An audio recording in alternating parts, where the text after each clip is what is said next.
प्राचीन वैदिक सैद्धांतिक ज्ञान।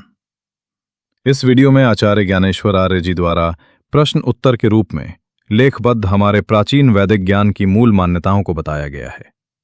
आइए सुनते हैं। प्रश्न 1। हमारे देश का प्राचीन और प्रथम नाम क्या था?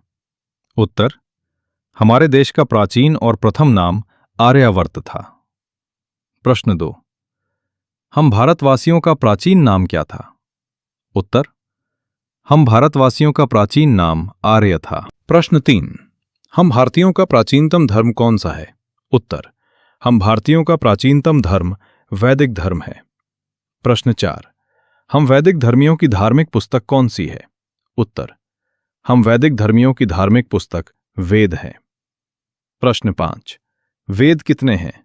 उत्तर: 4। ऋग्वेद, यजुर्वेद, सामवेद, अथर्ववेद। प्रश्न 6।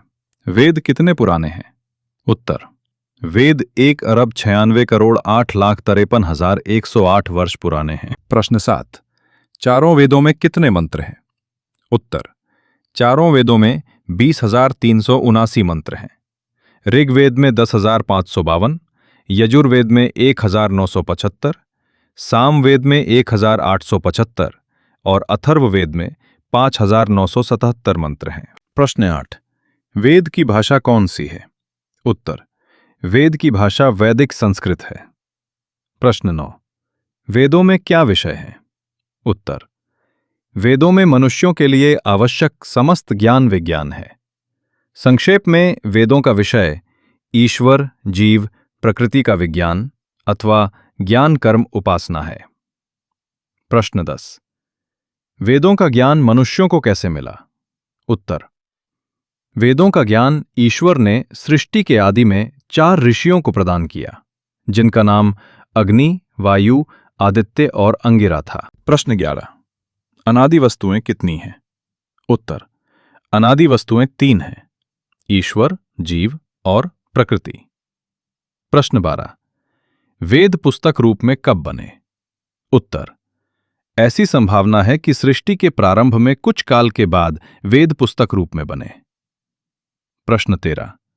अनादि किसे कहते हैं? उत्तर: जिस वस्तु की उत्पत्ति न हो उसे अनादि कहते हैं। प्रश्न 14। ईश्वर के मुख्य कर्म कौन कौन से हैं? उत्तर: ईश्वर के मुख्य कर्म 5 हैं। 1. संसार को बनाना, 2. संसार का पालन करना, 3. संसार का विनाश करना, 4. वेदों का ज्ञान देना और 5. अच्छे बुरे कर्मों का फल देना। प्रश्न 15। ईश्वर का मनुष्यों के साथ क्या संबंध है? उत्तर: ईश्वर का मनुष्यों के साथ पिता पुत्र, माता पुत्र, गुरु शिष्य, राजा प्रजा, साध्य साधक, उपास्य उपासक, व्याप्य व्यापक आदि अनेक संबंध हैं। प्रश्न 16। वेद में ईश्वर का क्या स्वरूप बतलाया गया है? उत्तर: वेदों में ईश्वर को सर्वव्यापक, सर्वज्ञ, निराकार, न्यायकारी, कर्म फलदाता आदि गुणों वाला बताया गया है। प्रश्न 17। ये संसार कब बना? उत्तर: संसार 1,96,08,53,108 वर्ष पूर्व बना। प्रश्न 18। ये संसार कितने वर्ष तक और चलता रहेगा? उत्तर: ये संसार 2,35,99,46,892 वर्ष तक और चलेगा। प्रश्न 19। रामायण का काल कितना पुराना है? उत्तर: रामायण का काल लगभग 10 लाख वर्ष पुराना है। प्रश्न 20। महाभारत का काल कितना पुराना है? उत्तर: महाभारत का काल लगभग 5,200 वर्ष पुराना है। प्रश्न 21। पारसी मत कितना पुराना है? उत्तर: पारसी मत लगभग 4,500 वर्ष पुराना है। प्रश्न 22। यहूदी मत कितना पुराना है? उत्तर: यहूदी मत लगभग 4,000 वर्ष पुराना है। प्रश्न 23। जैन एवं बौद्ध मत का काल कितना पुराना है? उत्तर: जैन एवं बौद्ध मत का काल लगभग 2,500 वर्ष पुराना है। प्रश्न 24। शंकराचार्य का काल कितना पुराना है? उत्तर: शंकराचार्य का काल लगभग 2300 वर्ष पुराना है। प्रश्न 25। हिंदू पुराण मत का काल कितना पुराना है? उत्तर: हिंदू पुराण मत का काल लगभग 2200 वर्ष पुराना है। प्रश्न 26। ईसाई मत कितना पुराना है? उत्तर: ईसाई मत लगभग 2000 वर्ष पुराना है। प्रश्न 27। इस्लाम मत कितना पुराना है? उत्तर: इस्लाम मत लगभग 1400 वर्ष पुराना है। प्रश्न 28। सिख मत कितना पुराना है? उत्तर: सिख मत लगभग 500 वर्ष पुराना है। प्रश्न 29। ब्रह्म कुमारी, राधा स्वामी, गायत्री परिवार, स्वामी नारायण, आनंद मार्ग इत्यादि मत पथ संप्रदाय कितने वर्ष पुराने हैं? उत्तर: देश में सैकड़ों की संख्या में प्रचलित वर्तमान संप्रदाय 100 से 150 वर्ष पूर्व के आसपास के काल के ही हैं। प्रश्न 30। ईश्वर को मूर्ति रूप में बनाकर पूजना कब से आरंभ हुआ? उत्तर: ईश्वर को मूर्ति रूप में बनाकर पूजना लगभग 2500 वर्ष पूर्व से आरंभ हुआ। इससे पूर्व लोग निराकार ईश्वर की ही उपासना करते थे। प्रश्न 31। वेदों में धर्म के लक्षण क्या हैं? उत्तर: धैर्य रखना, क्षमा करना, मन पर नियंत्रण, चोरी न करना, पवित्रता, इंद्रिय निग्रह, बुद्धि बढ़ाना, ज्ञान विज्ञान प्राप्त करना, सत्य बोलना, क्रोध न करना। प्रश्न 32। पृथ्वी पर सबसे पूर्व मनुष्य कहां उत्पन्न हुए? उत्तर: पृथ्वी पर सबसे पूर्व मनुष्य तिब्बत में उत्पन्न हुए। प्रश्न 33। आर्य किसे कहते हैं? उत्तर: उत्तम गुण कर्म स्वभाव वाले मनुष्य का नाम आर्य होता है। प्रश्न 34। क्या आर्य लोग भारतवर्ष में बाहर से आए थे? उत्तर: आर्य लोग भारतवर्ष में बाहर से नहीं आए थे। प्रश्न 35। इतिहास में ऐसा पढ़ाते हैं कि आर्य बाहर से आए थे। उत्तर: इतिहास में गलत पढ़ाया जा रहा है। आर्य लोग भारत के ही मूल निवासी थे। प्रश्न 36। चक्रवर्ती सम्राट किसे कहते हैं? उत्तर: संपूर्ण पृथ्वी के राजा को चक्रवर्ती सम्राट कहते हैं। प्रश्न 37। चक्रवर्ती सम्राट कब हुए थे? उत्तर: सृष्टि के प्रारंभ से लेकर महाभारत पर्यंत इस पृथ्वी पर चक्रवर्ती राजा ही होते रहे हैं। प्रश्न 38। अंतिम चक्रवर्ती राजा कौन थे? उत्तर: युधिष्ठिर भारतवर्ष के अंतिम चक्रवर्ती राजा थे। प्रश्न 39। पृथ्वी पर वैदिक साम्राज्य कब तक रहा? उत्तर: पृथ्वी पर वैदिक साम्राज्य सृष्टि के प्रारंभ से लेकर महाभारत काल पर्यंत अर्थात लगभग 1,96,08,48,000 वर्ष तक रहा। प्रश्न 40। वैदिक काल में विश्व के लोग किस ईश्वर को मानते थे? उत्तर: वैदिक काल में विश्व के लोग केवल एक निराकार ईश्वर को मानते थे। प्रश्न 41। वैदिक साम्राज्य के काल में विश्व शासन की भाषा कौन सी थी? उत्तर: वैदिक साम्राज्य के काल में विश्व शासन की भाषा संस्कृत थी। प्रश्न 42। वैदिक काल में शिक्षा प्रणाली कौन सी थी? उत्तर: वैदिक काल में शिक्षा प्रणाली गुरुकुलीय थी। प्रश्न 43। वैदिक धर्म में व्यक्तिगत जीवन को कितने भागों में बांटा गया है? उत्तर: वैदिक धर्म में व्यक्तिगत जीवन को 4 भागों में बांटा गया है, जिन्हें 4 आश्रम कहते हैं। प्रश्न 44। 4 आश्रमों के नाम क्या क्या है? उत्तर: 4 आश्रमों के नाम निम्न हैं: ब्रह्मचर्य आश्रम, गृहस्थ आश्रम, वानप्रस्थ आश्रम और संन्यास आश्रम। प्रश्न 45।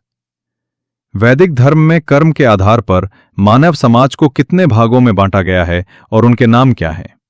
उत्तर: वैदिक धर्म में कर्म के आधार पर मानव समाज को 4 भागों में बांटा गया है, जिन्हें 4 वर्ण कहते हैं, जिनके नाम हैं ब्राह्मण, क्षत्रिय, वैश्य और शूद्र। प्रश्न 46। क्या वैदिक धर्म में ईश्वर का अवतार लेना बताया गया है? उत्तर: वैदिक धर्म में ईश्वर का अवतार लेना नहीं बताया गया है, क्योंकि सर्वव्यापक निराकार ईश्वर का अवतार लेना संभव नहीं है। प्रश्न 47। वैदिक धर्मी के लिए कौन से कार्य करने अनिवार्य है? उत्तर: वैदिक धर्मी के लिए पंच महायज्ञ करने अनिवार्य हैं। प्रश्न 48। पंच महायज्ञों के नाम कौन कौन से हैं? उत्तर: पंच महायज्ञों के नाम हैं: पहला, ब्रह्मयज्ञ अर्थात ईश्वर का ध्यान करना, वेद को पढ़ना। दूसरा, देवयज्ञ अर्थात हवन करना। तीसरा, पितृयज्ञ अर्थात माता पिता बड़े व्यक्तियों की सेवा करना। चौथा, अतिथि यज्ञ अर्थात विद्वान, सन्यासी, समाज सेवी व्यक्तियों का सत्कार करना। पांचवा, बलिवैश्वदेव यज्ञ अर्थात पशु पक्षी आदि की सेवा करना। प्रश्न 49। वैदिक धर्म में जीवन को श्रेष्ठ बनाने के लिए और कौन से विधि विधान बताए गए हैं? उत्तर: वैदिक धर्म में जीवन को श्रेष्ठ बनाने के लिए 16 संस्कारों का करना अनिवार्य बतलाया गया है। प्रश्न 50। 16 संस्कारों के नाम क्या हैं? उत्तर: 16 संस्कारों के नाम निम्न हैं: गर्भाधान, पुंसवन, सीमंतोन्नयन, जातकर्म, नामकरण, अन्नप्राशन, निष्क्रमणम, चूलाकर्म, कर्णवेद, उपनयन, वेदारंभ, समावर्तन, विवाह, वानप्रस्थ, संन्यास और अंत्येष्टि। प्रश्न 51। वैदिक धर्मियों का अभिवादन शब्द कौन सा है? उत्तर: वैदिक धर्मियों का अभिवादन शब्द नमस्ते है। प्रश्न 52। क्या वैदिक धर्म में त्रुटि, भूल, दोष, पाप के लिए ईश्वर की ओर से क्षमा का विधान है? उत्तर: वैदिक धर्म में त्रुटि, भूल, दोष, पाप के लिए ईश्वर की ओर से क्षमा का विधान नहीं है। प्रश्न 53। शास्त्र कितने हैं और उनके नाम क्या हैं?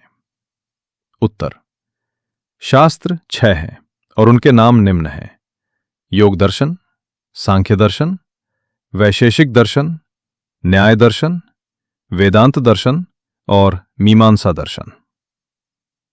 प्रश्न 54। वेदों के अंग कितने हैं और उनके नाम क्या हैं? उत्तर: वेदों के अंग 6 हैं और उनके नाम निम्न हैं: शिक्षा, कल्प, व्याकरण, निरुक्त, छंद और ज्योतिष। प्रश्न 55। वेदों के आधार पर ऋषियों द्वारा बनाया गया सामाजिक विधि विधान तथा आचार संहिता का प्रसिद्ध, प्राचीन और महत्वपूर्ण धार्मिक ग्रंथ कौन सा है? उत्तर: वेदों के आधार पर ऋषियों द्वारा बनाया गया सामाजिक विधि विधान तथा आचार संहिता का प्रसिद्ध, प्राचीन और महत्वपूर्ण धार्मिक ग्रंथ मनुस्मृति है। प्रश्न 56। क्या वैदिक धर्म में छुआछूत, जाति भेद, जादू टोना, डोरा धागा, ताबीज, शकुन, फलित ज्योतिष, जन्म कुंडली, हस्तरेखा, नवग्रह पूजा, नदी स्नान, बलि प्रथा, सती प्रथा, मांसाहार, मद्यपान, बहुविवाह, भूत प्रेत, मृतकों के नाम पिंडदान, भविष्यवाणी आदि का विधान है? उत्तर: वैदिक धर्म में छुआछूत, जाति भेद, जादू टोना, डोरा धागा, ताबीज, शकुन, फलित, ज्योतिष, जन्म कुंडली, हस्तरेखा, नवग्रह पूजा, नदी स्नान, बलि प्रथा, सती प्रथा, मांसाहार, मद्यपान, बहुविवाह, भूत प्रेत, मृतकों के नाम पिंडदान, भविष्यवाणी आदि का विधान नहीं है। प्रश्न 57। वैदिक धर्म में मनुष्य जीवन का अंतिम लक्ष्य, उद्देश्य, प्रयोजन क्या बताया गया है? उत्तर: वैदिक धर्म में मनुष्य जीवन का अंतिम लक्ष्य, उद्देश्य, प्रयोजन समस्त दुखों से छूटना और पूर्ण आनंद को प्राप्त करना बताया गया है। प्रश्न 58। सभी दुखों से छूटना कैसे संभव है? उत्तर: आध्यात्मिक अज्ञान के नष्ट हो जाने पर सभी दुखों से छूटना संभव है। प्रश्न 59। आध्यात्मिक अज्ञान कैसे नष्ट होता है? उत्तर: आध्यात्मिक अज्ञान ईश्वर द्वारा आध्यात्मिक शुद्ध ज्ञान देने पर नष्ट होता है? प्रश्न 60। ईश्वर आध्यात्मिक शुद्ध ज्ञान कब देता है? उत्तर। ईश्वर आध्यात्मिक शुद्ध ज्ञान मन की समाधि अवस्था में देता है। प्रश्न 61। समाधि की अवस्था कैसे प्राप्त होती है? उत्तर।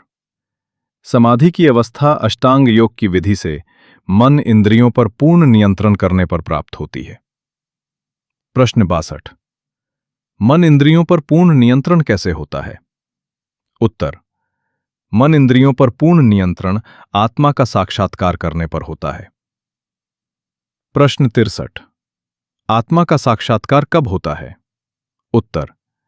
आत्मा का साक्षात्कार आत्मा से संबंधित विज्ञान को पढ़कर, विचार कर, निर्णय लेकर, दृढ़ निश्चय करके, तपस्या और पुरुषार्थ पूर्वक कार्यों के करने से होता है। प्रश्न 64। ईश्वर का ध्यान करने से क्या लाभ होता है? उत्तर।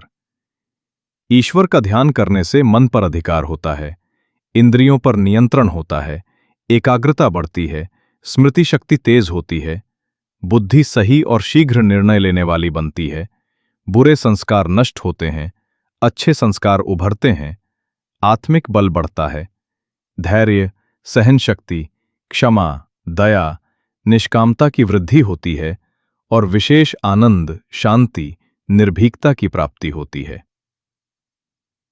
प्रश्न 65। मनुष्य दुखी क्यों होता है? उत्तर। मनुष्य राग, द्वेष और मोह अर्थात अज्ञान के कारण दुखी होता है।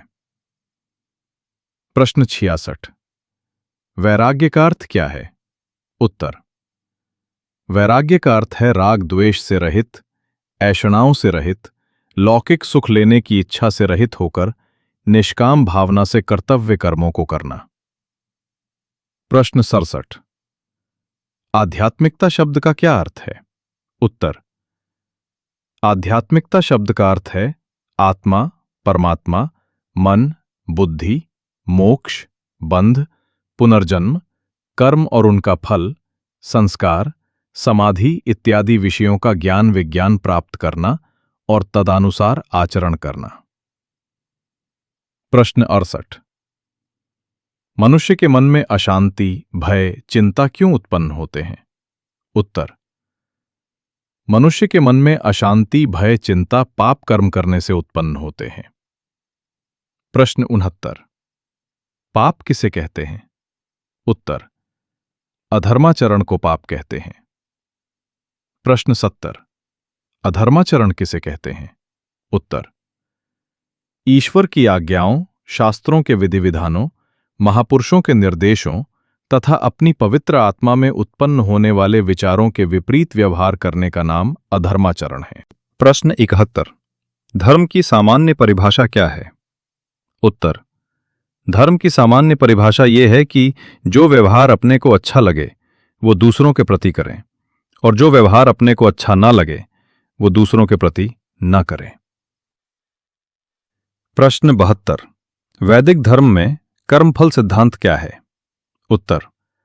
जो मनुष्य शरीर, मन, इंद्रियों से जितने भी अच्छे बुरे कर्म करता है उसे उन सब का फल सुख दुख के रूप में अवश्य ही मिलता है। प्रश्न 73। क्या वेदों के अनुसार बुरे कर्मों के फल माफ हो सकते हैं? उत्तर। वेदों के अनुसार बुरे कर्मों के फल किसी प्रकार से भी माफ नहीं हो सकते हैं। प्रश्न 74। तो फिर दान पुण्य, जप तप, सेवा परोपकार आदि का क्या लाभ होता है? उत्तर। दान पुण्य, जप तप, सेवा परोपकार आदि का अलग से अच्छा फल मिलता है। इससे बुरे कर्मों के फल न कम होते हैं न माफ होते हैं। प्रश्न 75। जब कर्मों का फल मिलना ही है तो ईश्वर की उपासना करने से क्या लाभ है? उत्तर। ईश्वर की उपासना करने से बुद्धि पवित्र होती है और आनंद की प्राप्ति होती है, आत्मिक बल मिलता है, मन में उत्तम विचार उत्पन्न होते हैं। परिणाम स्वरूप मनुष्य भविष्य में बुरे कर्म नहीं करता है अथवा कम करता है। प्रश्न 74। क्या हमारा भविष्य निश्चित है और इसको कोई जानकर बता सकता है? उत्तर। हमारा भविष्य निश्चित नहीं है और इसको कोई भी जानकर बता नहीं सकता। प्रश्न 77। तो फिर ज्योतिषी लोगों का भविष्य की बातों का बताना सत्य नहीं है? उत्तर, हां, ज्योतिषी लोगों का भविष्य की बातों का बताना सत्य नहीं है। प्रश्न 78। किसी विशेष परिस्थिति में झूठ बोलना लाभकारी और उचित होता है? उत्तर, किसी भी परिस्थिति में झूठ बोलना न लाभकारी है और न उचित होता है। प्रश्न 79। क्या ईश्वर अपनी इच्छा से किसी मनुष्य को बिना कर्म किए सुख दुख रूपी फल देता है? उत्तर, ईश्वर अपनी इच्छा से किसी मनुष्य को बिना कर्म किए सुख दुख रूपी फल नहीं देता है। प्रश्न 80। क्या अज्ञान व मिथ्या ज्ञान के कारण किए गए बुरे कर्मों का फल भी मिलता है? उत्तर, जी हां, अज्ञान व मिथ्या ज्ञान के कारण किए गए बुरे कर्मों का फल भी अवश्य मिलता है। हमारा कर्तव्य है कि अज्ञान को दूर करें। प्रश्न 81। कौन सा कार्य अच्छा है, इसका पता कैसे लग सकता है? उत्तर, किसी कार्य के करने से पहले, करते समय और करने के बाद मन में आनंद, उत्साह, प्रसन्नता, शांति, संतोष उत्पन्न होता हो, साथ ही जिससे व्यक्तिगत, पारिवारिक, सामाजिक और राष्ट्र की किसी प्रकार की हानि न हो, ऐसे कार्य को अच्छा मानना चाहिए। प्रश्न 82। कौन सा कार्य बुरा है, इसका पता कैसे लग सकता है? उत्तर, किसी कार्य के करने से पहले, करते समय और करने के बाद मन में भय, शंका, लज्जा उत्पन्न होती हो, साथ ही जिससे व्यक्तिगत, पारिवारिक, सामाजिक और राष्ट्र की कोई हानि होती हो, ऐसे कार्य को बुरा मानना चाहिए। प्रश्न 83। मन के ऊपर नियंत्रण कैसे होता है? उत्तर, मन के ऊपर नियंत्रण आध्यात्मिक शुद्ध ज्ञान का प्रयोग करने से होता है। प्रश्न 84। आध्यात्मिक शुद्ध ज्ञान कैसे उत्पन्न किया जाता है? उत्तर, ये विचार करके कि मैं एक चेतन तत्व हूं और मन, इंद्रियां और शरीर का स्वामी हूं, शरीर, मन, इंद्रियां जड़ हैं, मेरी इच्छा और प्रयत्न के बिना शरीर, मन, इंद्रियां अपने आप कोई भी काम नहीं कर सकते हैं। मैं अपनी इच्छा से जिस काम को करना चाहूंगा वो करूंगा, जिस काम को नहीं करना चाहूंगा वो नहीं करूंगा। मैं जिस विचार को उठाना चाहूंगा वो उठाऊंगा और जिस विचार को उठाना नहीं चाहूंगा वो नहीं उठाऊंगा। ऐसा दृढ़ निश्चय करके मन, वाणी और शरीर से सावधानी और सतर्कतापूर्वक व्यवहार करने से आध्यात्मिक शुद्ध ज्ञान बढ़ता रहता है। प्रश्न 85। कार्यों में सफलता के क्या उपाय हैं? उत्तर, कार्यों में सफलता के निम्न उपाय हैं। 1. कार्य को करने की मन में तीव्र इच्छा। 2. कार्य को पूरा करने के लिए पर्याप्त साधनों का संग्रह। 3. कार्य को सरलता से, शीघ्रता से और सुंदर रूप में करने की यथार्थ विधि को जानना। 4. कार्य के पूरा होने तक पूर्ण पुरुषार्थ करते रहना। 5. कार्य करते हुए मार्ग में आने वाले बाधा, कष्ट, अभाव, विरोध, प्रतिकूलताओं आदि को प्रसन्नतापूर्वक सहन करना। हताश, निराश, खिन्न न होना। 6. ईश्वर से कार्य की सफलता के लिए ज्ञान, बल, साहस, उत्साह, पराक्रम आदि की प्राप्ति के लिए प्रार्थना करना। प्रश्न 86। किसी पुस्तक के ईश्वरीय होने में क्या प्रमाण है? उत्तर, किसी पुस्तक के ईश्वरीय होने में निम्न प्रमाण हैं। 1. जो सृष्टि के आदि में बनी हो। 2. जिसमें विज्ञान विरुद्ध बातें न हो। 3. जिसमें मनुष्यों का इतिहास न हो। 4. जिसमें परस्पर विरोध न हो। 5. जिसमें अंधविश्वास, पाखंड, अज्ञान युक्त अप्रामाणिक बातों का वर्णन न हो। 6. जिसमें मनुष्य के सर्वोत्कृष्ट उन्नति हेतु सब प्रकार के विषयों का वर्णन किया गया हो। 7. जिसमें सृष्टि के प्रत्यक्ष नियमों के विरुद्ध सिद्धांतों का वर्णन न हो। 8. जिस प्रकार के गुण, कर्म, स्वभाव वाला ईश्वर है अथवा उसको होना चाहिए, वैसे ही गुणों का वर्णन पुस्तक में किया हो। 9. जिसमें पक्षपात रहित समान रूप से सब मनुष्यों के लिए विधि, विधान, नियम, अनुशासन का विधान किया गया हो। 10. जो किसी देश विदेश के मनुष्यों, जाति, मत, पंथ, संप्रदाय के लिए न होकर सार्वजनिक, सार्वभौमिक, सार्वकालिक हो। 11. जो किसी मनुष्यकृत भाषा में न हो। प्रश्न 87। मनुष्य जीवन की असफलता का लक्षण क्या है? उत्तर: जिस मनुष्य के जीवन में सुख, शांति, संतोष, तृप्ति, निर्भीकता, स्वतंत्रता नहीं होती है, वो जीवन असफल होता है, चाहे उसके पास में कितना ही धन, संपत्ति, रूप, बल, विद्या, प्रतिष्ठा, सम्मान, यश, कीर्ति क्यों न हो। प्रश्न 88। मनुष्य जीवन की सफलता का लक्षण क्या है? उत्तर: जिस मनुष्य के जीवन में सुख, शांति, संतोष, तृप्ति, निर्भीकता, स्वतंत्रता होती है, वो जीवन सफल होता है, चाहे उसके पास में धन, संपत्ति, रूप, बल, विद्या, प्रतिष्ठा, सम्मान, यश, कीर्ति थोड़ी क्यों न हो या ना भी क्यों न हो। प्रश्न 89। यज्ञ शब्द का अर्थ क्या है? उत्तर: यज्ञ शब्द का अर्थ है दान, त्याग, श्रेष्ठ कार्यों को पूर्ण पुरुषार्थ के साथ निष्काम भावना से करना। अग्निहोत्र भी यज्ञ शब्द से ग्रहण होता है। प्रश्न 90। किस प्रकार का जीवन चलाने से मनुष्य को अधिकतम सुख की प्राप्ति हो सकती है? उत्तर: निम्न प्रकार का जीवन चलाने से मनुष्य को अधिकतम सुख की प्राप्ति हो सकती है: आदर्श दिनचर्या, शीघ्र जागरण, भ्रमण, व्यायाम, स्नान, यज्ञ, ईश्वर का ध्यान, उत्तम पुस्तकों का स्वाध्याय, सत्य का पालन, राग द्वेष रहित व्यवहार, दूसरों के धन और अधिकारों को ग्रहण न करने की इच्छा, परोपकार, समाज राष्ट्र की उन्नति हेतु संगठन, त्याग, सेवा, बलिदान की भावना, मन में उत्तम कार्यों को करने और बुरे कार्यों को न करने का दृढ़ संकल्प, सात्विक भोजन, मधुर व्यवहार, आत्मनिरीक्षण, महापुरुषों विद्वानों का सत्संग, संयम, त्याग, तपस्या आदि गुण कर्म स्वभाव को धारण करने से जीवन में अधिकतम सुख की प्राप्ति हो सकती है। प्रश्न 91। राष्ट्र और विश्व की उन्नति के क्या वैदिक उपाय हैं? उत्तर: राष्ट्र और विश्व की उन्नति के वैदिक उपाय निम्न हैं। संपूर्ण विश्व के लोग जब एक ईश्वर को मानेंगे, उनकी भाषा एक होगी, धर्म एक होगा, संविधान एक होगा, शिक्षा एक होगी, आचार विचार एक होंगे, न्याय और राजनीति एक प्रकार की होगी, हानि और लाभ एक समान होगा, तभी संपूर्ण राष्ट्र और विश्व की उन्नति हो सकती है। प्रश्न 92। संपूर्ण राष्ट्र और विश्व में एकता कैसे स्थापित हो सकती है?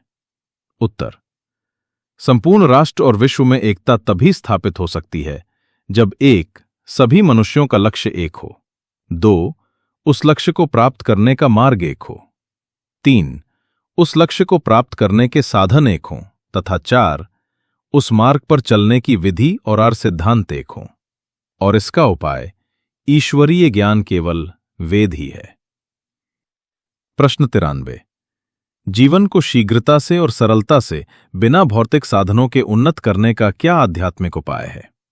उत्तर: जीवन को शीघ्रता से और सरलता से बिना भौतिक साधनों के उन्नत करने का आध्यात्मिक उपाय है आत्मनिरीक्षण।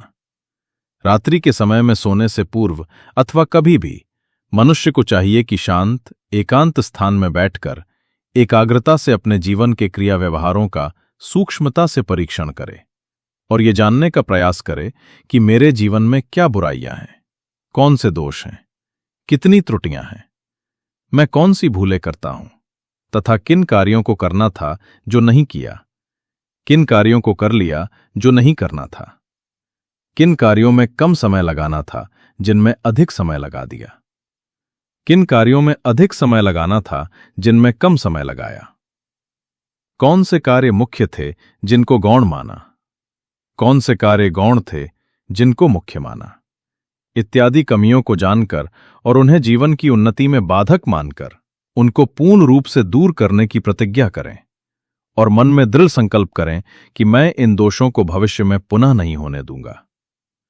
साथ ही दिन भर व्यवहार करते समय मन, वाणी और शरीर से सतर्क और सावधान रहें।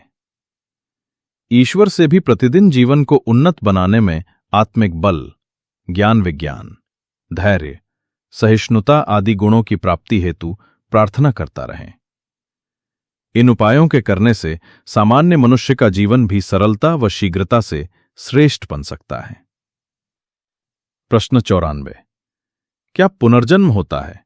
इसमें क्या प्रमाण है? उत्तर। पुनर्जन्म होता है, इसमें निम्न प्रमाण है।